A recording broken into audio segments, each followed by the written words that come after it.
Everyone, welcome back to Line Science Academy's online platform. I hope you guys are doing well and healthy. So चलिए आज का session start करते हैं पहले question के साथ। आपको पता है कि आपका जो पार्टिसिपेशन होगा कमेंट सेक्शन के थ्रू होगा, सो आपको वीडियो पॉज करना है। जैसे क्वेश्चन स्क्रीन पे आता है क्वेश्चन रीड करना है, कमेंट सेक्शन में अपना आंसर टाइप करना है। सो चलिए आज का सेशन स्टार्ट करते हैं पहले क्वेश्चन के साथ। पहला क्वेश्चन है, पहला स्टेटमेंट है इसमें आपका, antibodies are proteins produced by the body to neutralise और डिस्ट्रॉय टॉक्सिन्स और डिजीज कैरिंग ऑर्गेनिजम्स।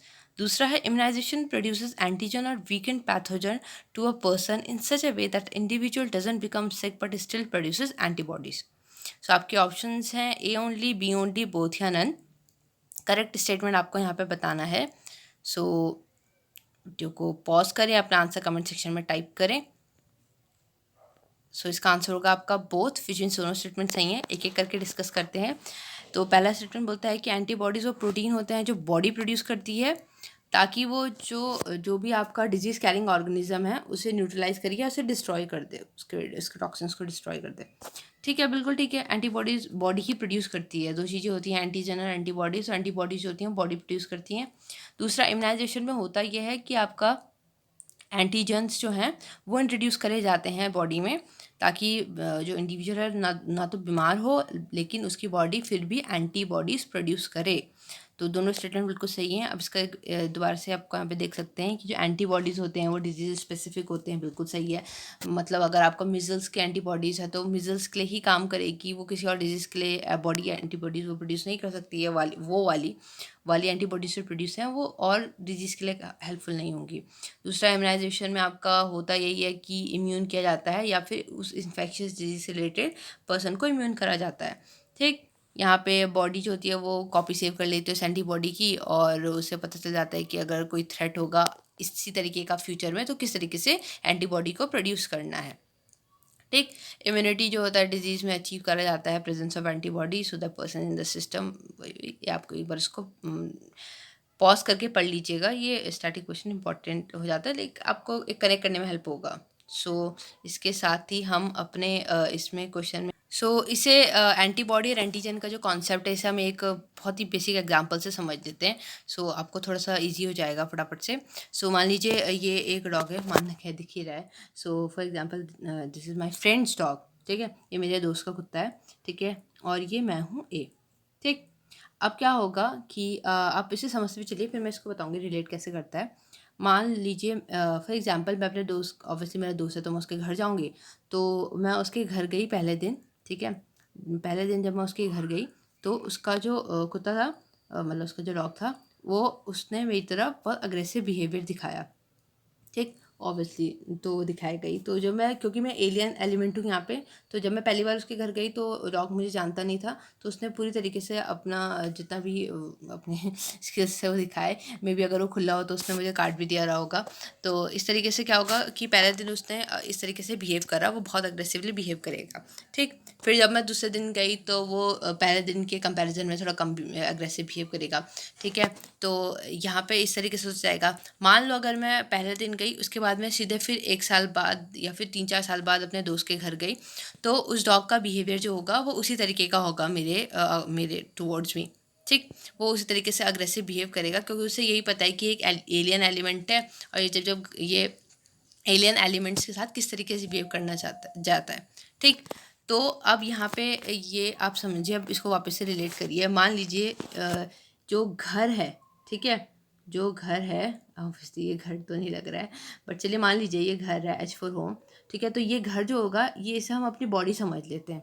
ठीक, घर जो है ये हमारी बॉडी है और ये जो ए है विच मीन्स मैं हूँ, ये यहाँ पे जो आपका एलियन एलिमेंट है वो है। एलियन मतलब जो एक्सटर्नली जो बाहर से जो चीज़ आ रही है ना वो है। ठीक है, मान लीजिए, और अगर हम इसमें समझते हैं और अगर हम इसको स्टैटिक उसमें समझे तो ये एंटीजन जो है, ठीक है, वो है। इम्यूनाइजेशन प्रोग्राम जो इम्यूनाइजेशन जो प्रोसेस होती है उसमें क्या होगा, आपका एंटीजन जो होगा वो आपका बॉडी में दिया जाएगा।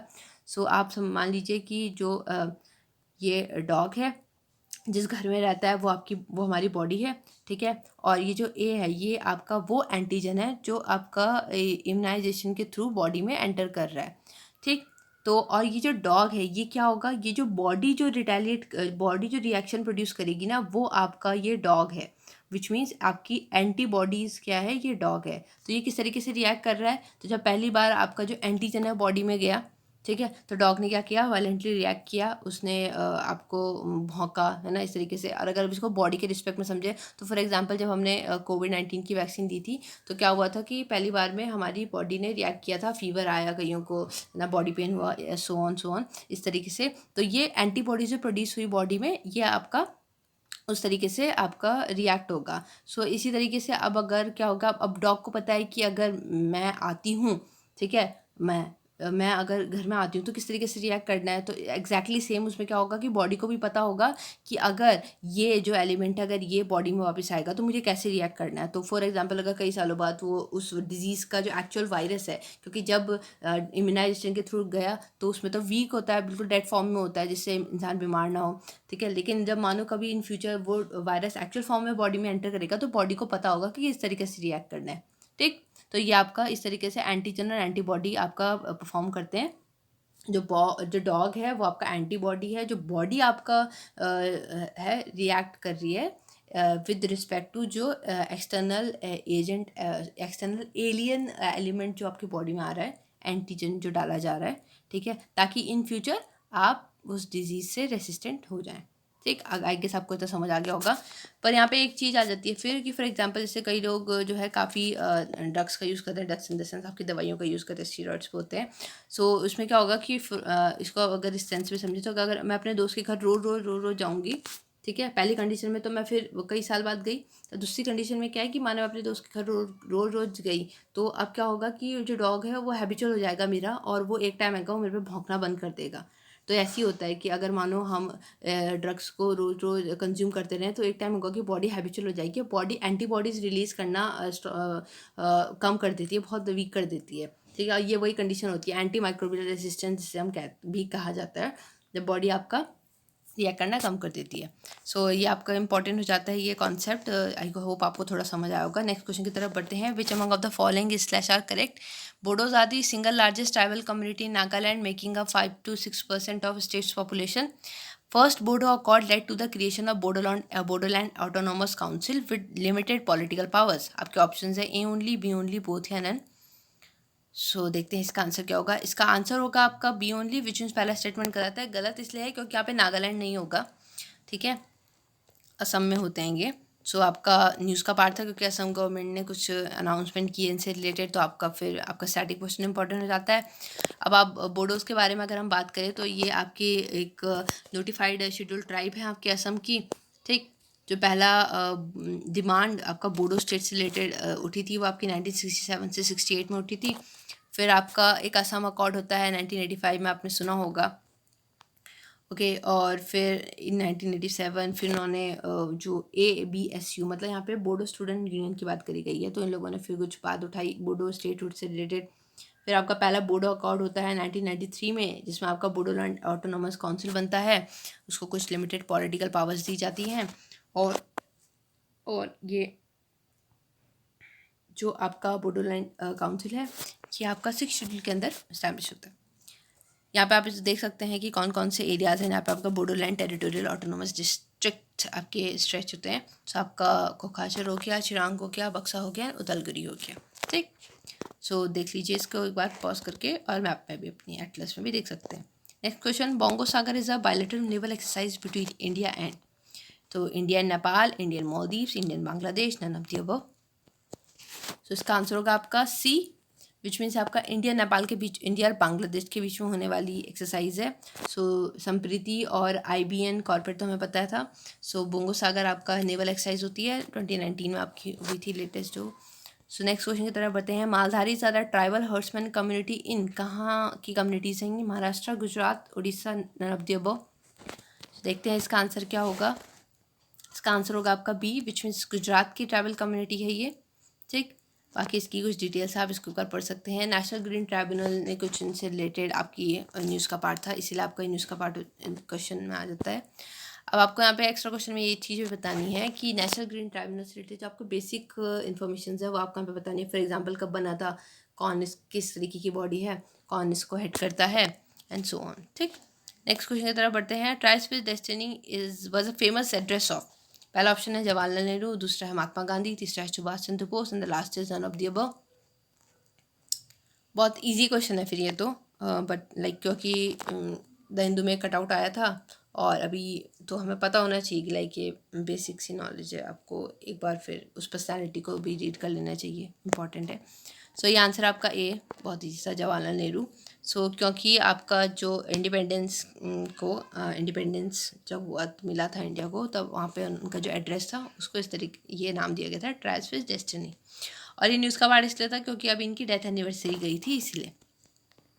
नेक्स्ट क्वेश्चन की तरफ बढ़ते हैं। Which among of the following doesn't share border with Baltic sea? पहला है स्वीडन, दूसरा है फिनलैंड, तीसरा है Poland and the last one is Belarus. So देखते हैं इसका आंसर क्या है।